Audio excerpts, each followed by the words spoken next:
Hey y'all, what's going on? I'm here for the review for Love and Hip Hop New York. The reunion part 2 now.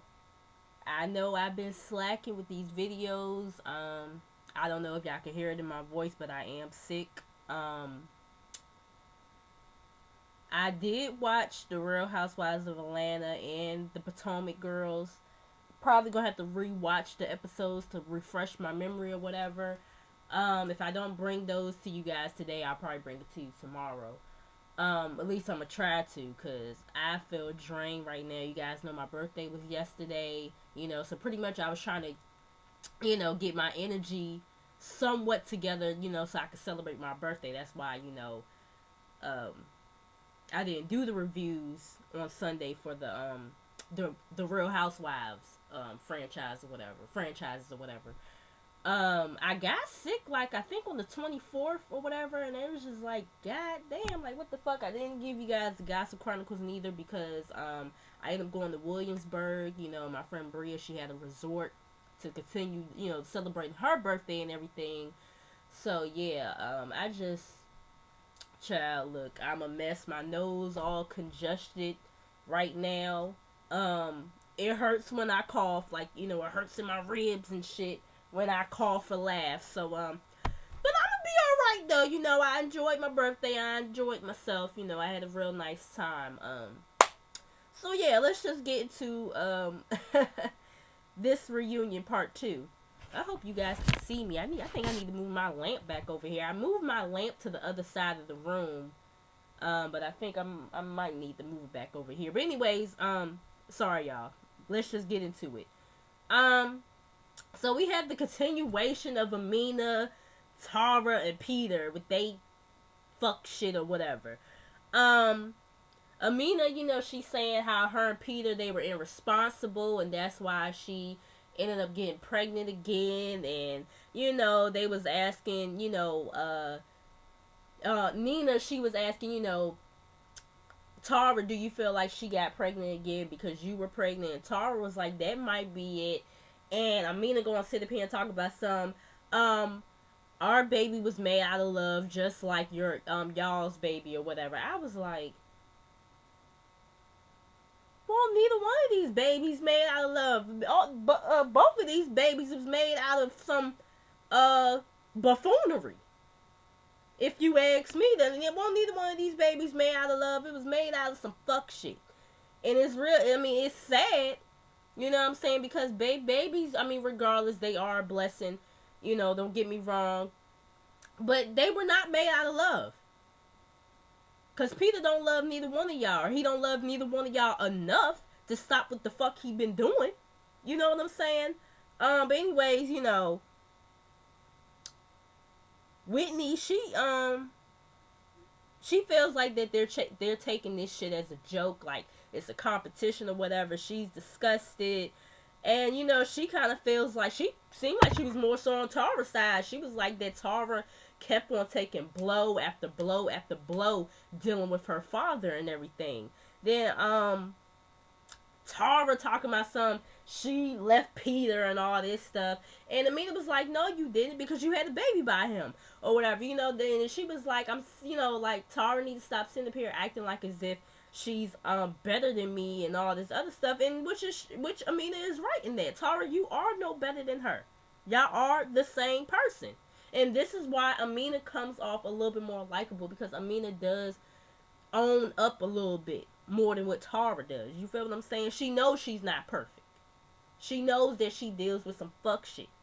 Unlike Tara, Tara tries to sit up here and act like she's the strong, independent black woman and, yeah. So anyways, what else happened? Tara says that Amina has no respect for relationships. Well, bitch, neither do you. I mean, does Tara forget that she got with Peter the same way Amina did? Does she forget that? And then the fact that you know this man is married, you don't have no respect for relationships neither. So it's just kind of like everything that Tara was saying, it was a reflection back on her, and she has no room to fucking talk. You know what I'm saying? She's sitting here talking about some. who aborts a baby and gets pregnant again? You know what I'm saying? Like, who does that? And I'm like, oh, well, who sits up here and gets pregnant by a married man? Who does that? Child, ooh. Anyways, oh, I sound so congested, y'all. I'm so sorry. And Peter says he ain't with neither one of them right now. Whatever. Moving on. We get the Cardi B, and they show her, you know, little thing throughout the season. She talks about Tommy, you know, her jailbird dude or whatever. And, you know, she was like, you know, I married him in a strip club or whatever. You know what I'm saying? She says that he cheated before or whatever. So, you know, that's why she cheated. So now they're even. And, you know, Nina asks, well, if Self was the side dude or whatever. Oh, I'm sorry. No, I'm getting way ahead here. I'm sorry. That's later on. Cardi says that, you know, she sometimes uses guys to get what she wants because they get what they want. They get pussy and shit. So why can I get money from them? This, that, and the third. And Yandy, she pretty much, you know, backs her up on what she's saying. Like, you know, some, like, relationships, it is kind of like a used situation, you know what I'm saying? Like, you know, you use them to get what you want, and they use you, you know, and vice versa, whatever. You know, so Peter, he's, you know, he trying to be Dr. Phil throughout this whole goddamn, part 2, talking about some that, you know, her saying, you know, what's the girl named Cardi saying that, you know, she's hoeing or whatever, like she's being a hoe, and like, you know, Remy, she's backing Cardi up as well, saying like, you know what I'm saying, like, y'all dudes sit up here and get pussy or whatever, this, that, and third, like, you know, I can't, ask for whatever I want to ask for or whatever, pretty much whatever, you know, Remy was saying. Cardi was like, well, you sat up here and gave Amina and Tara babies. Like, that's all the fuck you gave them. Or whatever. And you don't pay they rent or nothing like that. And then Amina was like, well, he pays his share of the rent. And I'm just like, and yet, y'all bitches is taking up for him yet again.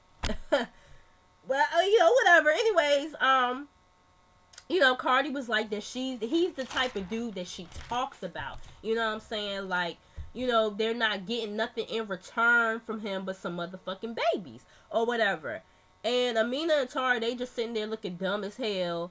And, you know, Peter, he's trying to come back at her. And you know, he couldn't really say shit for real, but to call her a stripper and all this other fuck shit or whatever. I'm sorry, y'all. But yeah, he didn't really have no comeback for her like that. Like, she was digging in his shit. Now, Peter, if you were an upstanding guy like Papoose or somebody, we might could agree with what you were saying. But because you a fuckboy, we can't back your ass up. Not the fuck today. Okay? So anyways, we get to Self, Rose, Yarmer, and Cardi. So, Self, he pretty, you know, they talk about the whole cleaning lady situation, you know, when Yarmer had found the ring or whatever in his apartment or whatever. And, Self says that he wasn't laughing or whatever. He was smiling about the situation or whatever. And, you know, because he was like that, he felt like, you know, he's sitting up here worrying about a ring. I mean, she's sitting up here worrying about a ring. That's the cleaning ladies or whatever. And, Nina, oh, I'm sorry, y'all. Ooh. Nina, she was like, oh, so she should have been worried about Cardi. That's who she should have been worried about. And, you know, she asks, Cardi, like, if Self was the side dude or whatever, why blow up his spot? And, you know, Cardi, she was like, you know, Self gets all types of pussy. You know what I'm saying? He gets, bartender pussy. He gets, male lady pussy. He gets, stripper pussy. He gets, secretary pussy. Social service pussy. You know what I'm saying? He gets all kinds of pussy. So, it's just kind of like, you know, how can you really sit up here and say that you the one for him and this, that, and the third or whatever? And Rose, she calls Yorma irrelevant and all this other stuff.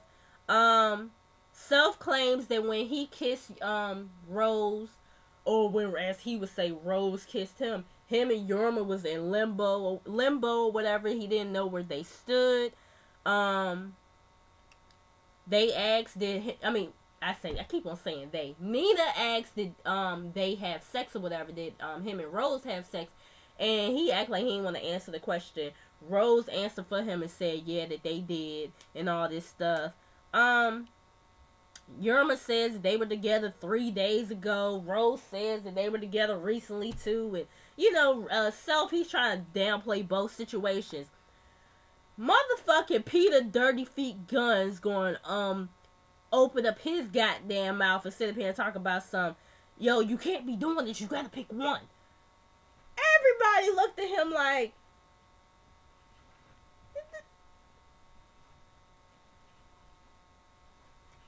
nigga, what? Like, I know that Peter Dirty Feet Guns, I know damn well you ain't talking. You need to pick one. You in the same matter of fact, no, your situation is worse because you sitting up there with 2 women pregnant at the same time on that goddamn stage. And you gonna have to sit up here, and you gonna have the audacity to sit up here and tell somebody they can't be doing this, they need to pick or choose or whatever? Well, you need to pick and choose who the fuck you want to be with, or just leave both of these ladies alone altogether? You got a lot of motherfucking nerve. Rich Dollars got more room to talk right about now than your dirty feet ass. Shit. Child, he tried it. Okay, so we get the Yandy, Judy, Samantha, and Kim. Kim feels some type of way because she feels like folk keep on saying that Samantha don't take care of her kids, and saying that Yandy plays like she's like, the perfect stepmom or whatever, and really half of the time she don't be there for her own kids, and everybody like, what or whatever, and Kim was like, I'm not trying to say it like that, it's just that Yandy is a businesswoman, this, that, and the third or whatever. Samantha does feel like that Yandy oversteps her boundaries or whatever. Yandy apologizes and everything. Samantha says that all she wants for Yandy to do is to run by her when she's going to do stuff with Little Mendeecees and everything, which I could understand that because, she was saying how, like, hold on, y'all. Ooh, I'm sorry. I'm sorry for all this coughing, wiping my nose and all. Child, look, I'm all fucked up. But anyways, Samantha was saying, like, she'll pick up Little Mendeecees from school and don't say nothing to me about it or this, that, and the third. And which I could understand that because at the end of the day, that still is his mother. You know what I'm saying? Like, you can't just be, regardless of the fact that you married to the child's father and everything, that's still your stepchild and that's still his mother. So you still need to run things by her, especially like, if she's supposed to have him that day or, whatever the case may be. So I felt Samantha on that. Like, yeah, Randy, you do need to run things by him. And I guess Mendeecees kind of put them in that position because Mendeecees, I guess, gave Yandy the ammo to pick up Little Mendeecees in, anytime, she pleases. You know what I'm saying? Kim and Judy, they start going back and forth. They start talking about the other baby mama, Erica, or whatever. And, Samantha, she was saying that, I guess maybe that was the, breakup baby, right? With the child that he had with Erica, or whatever. But Samantha, she's saying that, Mendeecees and Yandy wasn't even dating prior to Erica having a baby by him or whatever. And she was saying that there's Yandy's son and Erica's son are 10 months apart. So she was like, as far as I know, Mendeecees and Erica, they were in a perfect relationship and everything, and that's when Yandy came along. I was like, ooh, that's probably how that's probably how it happened though, for real, for real. You know what I'm saying? Whatever. Hold on, y'all. Okay, so Samantha still doesn't want little Mendeecees to see Mendeecees in jail and everything. Remy, she, interjects and she's like,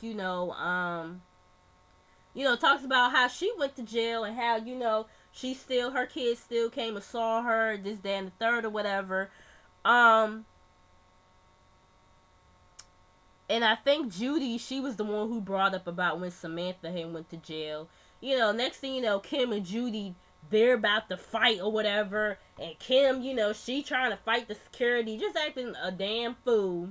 And y'all know I like Kim, but I didn't like the way her and Samantha was being on that stage. I didn't like how they were. Yeah.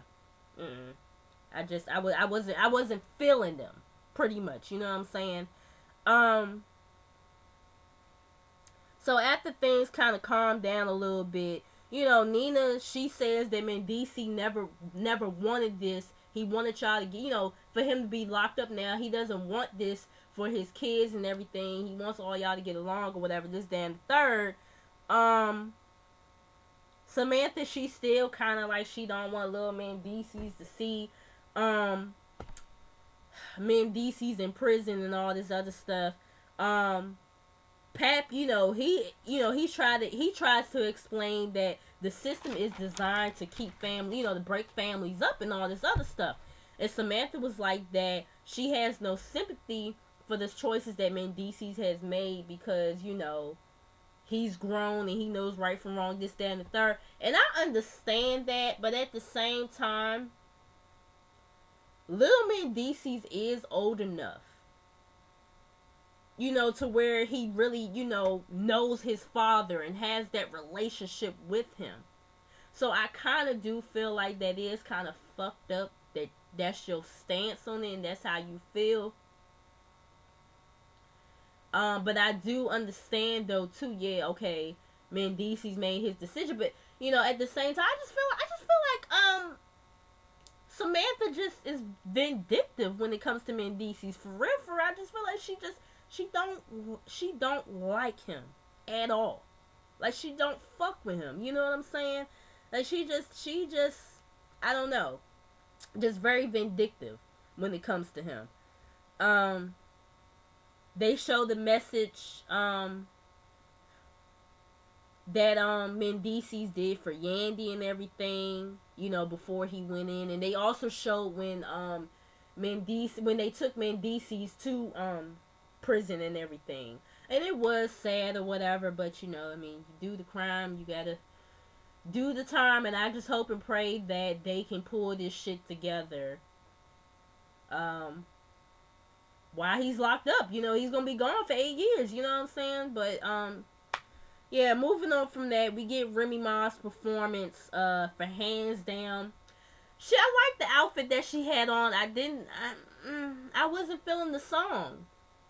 I've heard her on other people's songs since she's been out.